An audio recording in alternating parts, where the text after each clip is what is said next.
Kumar Susan वैद्य जो देवतन के वैद्य हैं वो पधारे हैं। और यहाँ जो हमारी कोई समस्याएं ऐसी हैं जो जांच कराते कराते परेशान हो गए हैं और जांच कराते हैं 20-20 सालें हो जाती हैं, जांच अनगिनत होती हैं, लेकिन जांच में कोई रोग साबित नहीं होता। इसलिए घटघट काशी दरबार में अश्विनी कुमार सुसैन वैद्य देवतन के वैद्य हैं। इनके लिए घटघट काशी जी आदेश देकर के और इनसे जांच कराते हैं। जांच निःशुल्क होती है घटघट काशी दरबार में, जांच कोई भी हो और जांच निःशुल्क होती है। जैसे हमारे सज्जन अभी नए पधारे हैं और ये पानडाल में लेटे हैं, पानडाल में लेटे हैं और इनका ट्यूमर का पहले ऑपरेशन हो चुका है और ट्यूमर का ऑपरेशन के बाद दोबारा फिर से ऑपरेशन मांग रहा है और फिर से ऑपरेशन निश्चित कर दिया है। अब इनका जीवन न तो ये बोल सकते हैं न कुछ खा सकते हैं, ये इतने परेशान हैं कि अपनी जिंदगी नाना प्रकार से कैसे काट रहे हैं ये जानते होंगे। अब इनके इलाज में नाना प्रकार से ऑपरेशन कब तक होगा? एक ऑपरेशन हुआ सिर का, अब दोबारा ऑपरेशन कराओगे?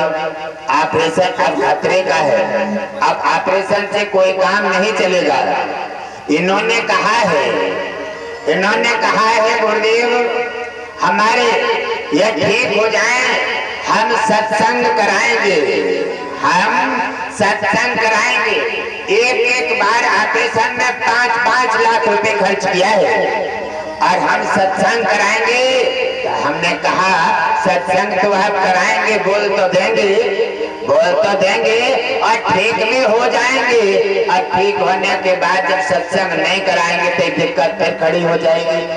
एक तो अपराध हटाएं और दोबारा से अपराध फिर लागू किया जाए, इसमें बहुत बड़ा अपराध बनता है। इसलिए हमारे समस्त धरतीवासी घटघटवासी ने परसों बताया था, कल बताया था घटघटवासी जी ने कि हमेशा कभी भी कोई दान पुण्य अपने जिह्वा से अगर बोल दिया जाता है तो अपने जीवन में सहज सरलता में जल्दी उतार देने का काम करो, क्योंकि जीवन का कोई पता नहीं है कितने समय क्या होने वाला है। रावण के 3 काम, अग्नि में धुआं, सुरग के लसीड़ी और सुरग सीढ़ी सोने में खुशबू। 3 काम निरूपे, आज नहीं कल, कल नहीं अगली कल, और जीवन अंत हो गया और वो तीनों काम शेष रह गए। पैसा तो जो तुम बचाओगे वो यहाँ छूट जाएगा, लेकिन तुमने बोल दिया है वह तुम्हारे साथ गठरी बंद कर साथ जाएगा, इसे कोई नहीं छोड़ सकता।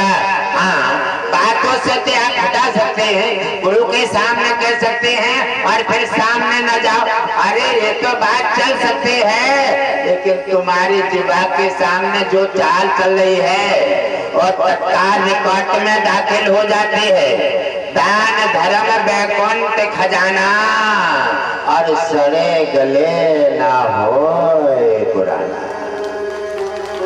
हे मेरे परिवारजनों, ये मानव जीवन जो श्रेष्ठ जीवन भगवान विष्णु ने तुम्हें धरोहर के साथ भेंट किया है, ये जीवन बार बार नहीं मिलता है। और कितने व्यक्ति जो है जीवन के लिए इस मोह माया संपत्ति के लिए जोर जोर करके लोग में नाना प्रकार से और चले जाते हैं, उनकी संपत्ति जाके तो निरा जाती है।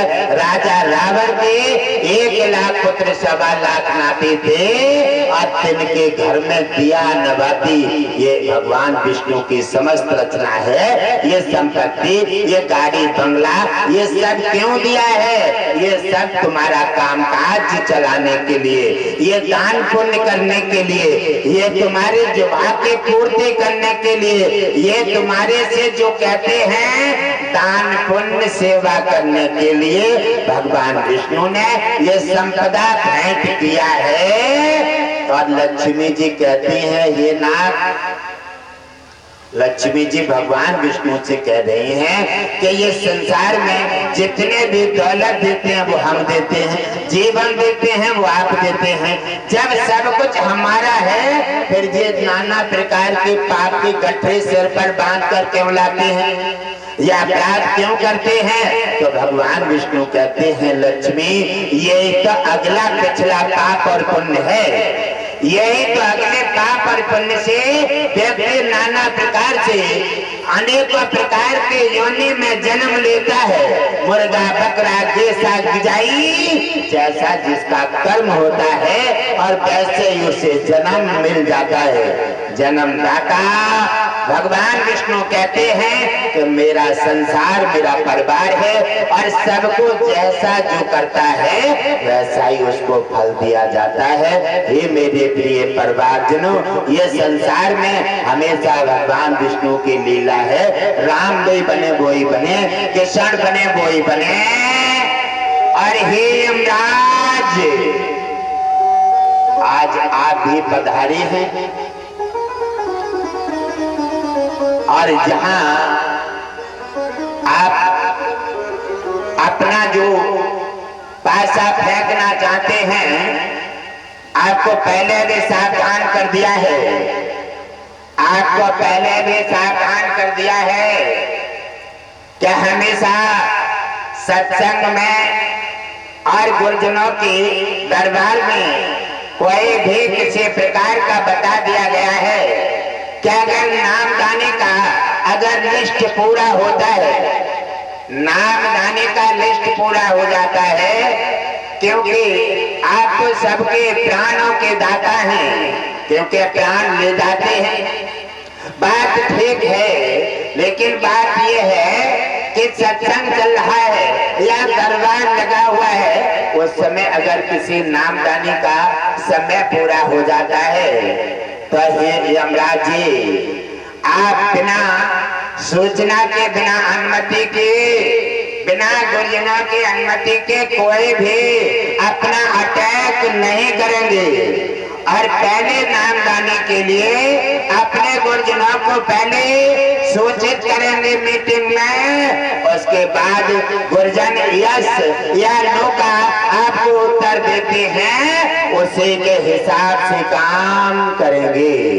वरना अगर आप जानते हैं कि गुरुजनों का संतुलन जब बदल जाता है तब भगवान विष्णु और सभी देवता गिड़गिड़ा जाते हैं। इसलिए हे यमराज, आप अपनी बात को सही तरह से समझ लें। और हे मेरे प्रिय परिवारजनों,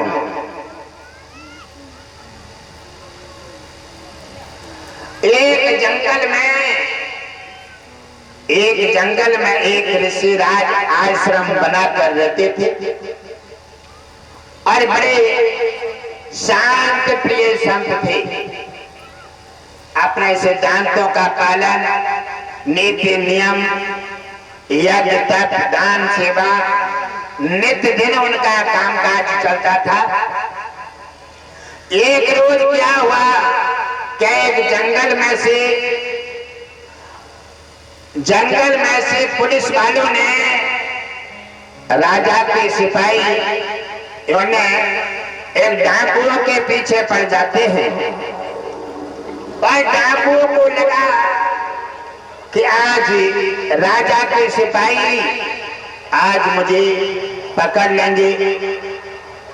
ऐसे ही कोई व्यक्ति अपनी चोरी बचाने के लिए, अपना अपराध बचाने के लिए या अपनी आंखें, अपनी दृष्टि बचाना चाहता है, लेकिन भगवान विष्णु की नजर से कोई नहीं बच सकता, क्योंकि वो तो समान दृष्टि से सभी को देखते हैं। उसी समय उन्होंने देखा कि डाकू भाग रहे हैं और पीछे पुलिस वाले पीछा करते चले आ रहे हैं। डाकुओं ने देखा कि अब क्या किया जाए। कोई उस समय डाकू देखता है कि कोई अच्छा व्यक्ति मिल जाए जिसके सहारे आश्रय लेकर के और मेरे जीवन की रक्षा हो जाए। एक डाकू भी जब अपने पे होता है, बंदूक हाथ में होती है तो अच्छे अच्छे को लाइन में लगा देता है, और जब डाकू पर प्रहार पड़ता है, पुलिस पीछे होती है, तो डाकू भी अच्छे व्यक्ति की सराहना करता है। डाकू भाज करके और आश्रम में प्रवेश कर गए। आश्रम में जाकर के देखा डाकू ने, आश्रम में जैसे घुसते हैं तो ऋषिराज